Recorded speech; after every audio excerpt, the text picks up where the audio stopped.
आज कुछ अलग बात करनी थी। गेमिंग नहीं, नो शॉर्ट्स, नो एडिट्स, बस कुछ बातें करनी थी। मैं गेमिंग चैनल का क्रिएटर हूँ। ये वीडियो मेरे चैनल पे थोड़ी और लगेगी आपको, बट लेकिन कुछ चीजें हैं जो बोलना जरूरी है। हाँ, चैनल गेमिंग का हो या नहीं, लेकिन कुछ चीजें हैं जो बोलना जरूरी है भाई।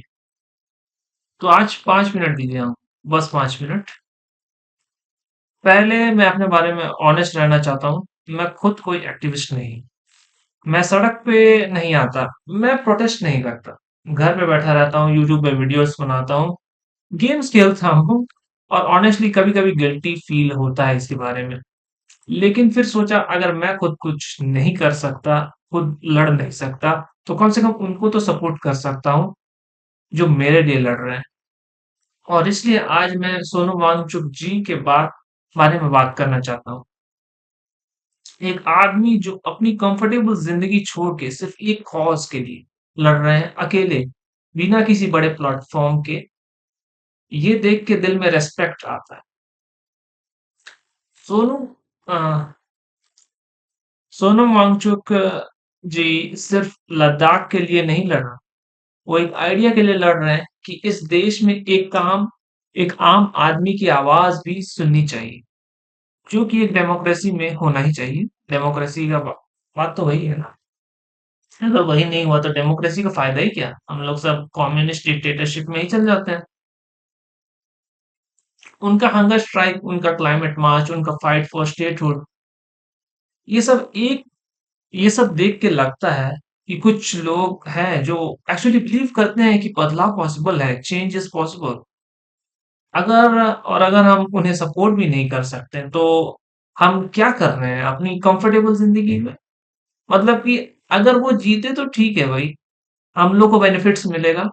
और अगर वो हारे तो कॉन्सिक्वेंस बस वही झेलेंगे, वही जेल जा रहे हैं, वही वहां पे अपने जान को दांव पे लगा के टेंशन में बैठे। मतलब जीत गए तो ठीक है, हम लोग के बच्चे को फायदा है, हम लोग के भाई बहन को फायदा है जो लोग पढ़ रहे हैं। मगर अगर हार गए तो खाली वही जेल है।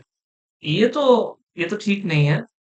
और अब बात करते हैं और एक चीज की जो मुझे पर्सनली बहुत अफेक्ट करती है, पेपर लीक। सुनते हैं और भूल जाते हैं क्योंकि अब कोई विजिबल इफेक्ट नहीं दिखता, बहुत सालों से हो रहा है ना ये।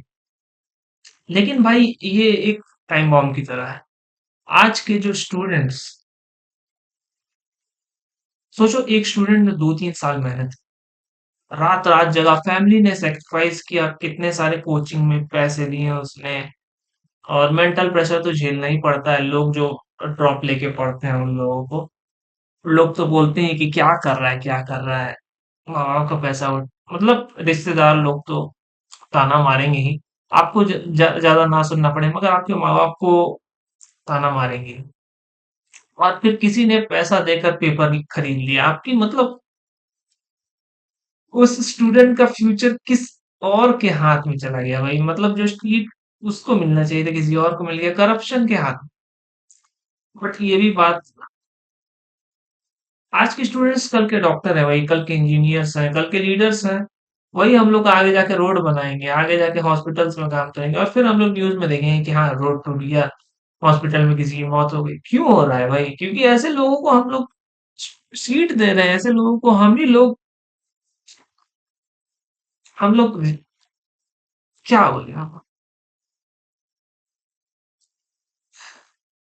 ये अभी नहीं दिखेगा, बट 5 साल के बाद हम लोग को जरूर दिखेगा भाई।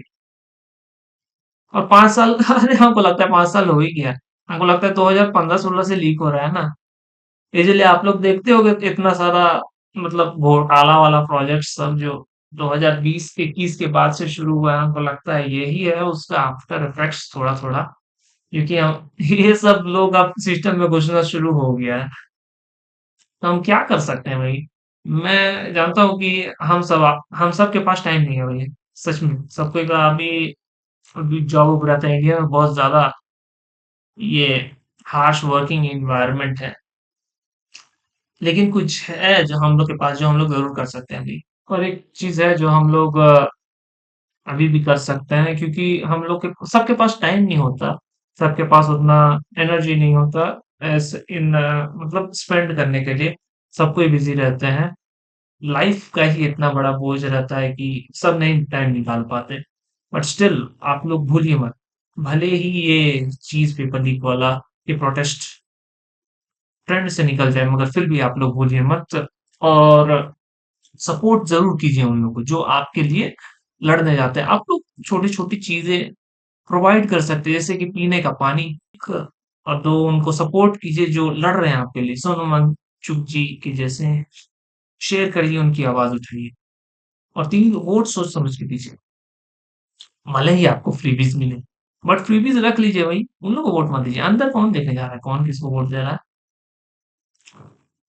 हम पास्ट नहीं बदल सकते भाई, पास्ट बदलना पॉसिबल नहीं है। फ्यूचर भी हम लोग नहीं जान सकते कि क्या होने वाला है, बट प्रेजेंट में हम लोग जरूर चेंजेस ला सकते हैं। मैं ये भी बोलना चाहूंगा कि जो लोग सोचते हैं कि हम गरीब हैं, हम लोग फ्रीबीज नहीं लेंगे, इन सरकार को नहीं लाएंगे तो हमारा घाटा हो जाएगा, भाई आप समझिए। सबसे ज्यादा इफेक्ट आप ही लोग होंगे, गरीब लोग ही सबसे ज्यादा इफेक्ट होंगे, मिडिल क्लास और लोअर क्लास। अमीर लोगों का क्या है, वो लोग पैसा देके अच्छे अच्छे हॉस्पिटल चल जाएंगे। बट ये जो हॉस्पिटल, ये सब का इंफ्रा सबसे ज्यादा गरीब को ही ना इफेक्ट करेगा। हम ही लोग ना गवर्नमेंट वाले हॉस्पिटल में जाते हैं। अमीरों को क्या है, वो लोग के पास पैसा है भाई, बाहर जाके वो लोग करा लेंगे। बाहर जाके अगर खराब रोड हुआ, ज्यादा पैसा है, वो लोग बाहर जाके रह लेंगे। वो लोग क्या है, रहना तो भाई हम लोग को ही है भाई।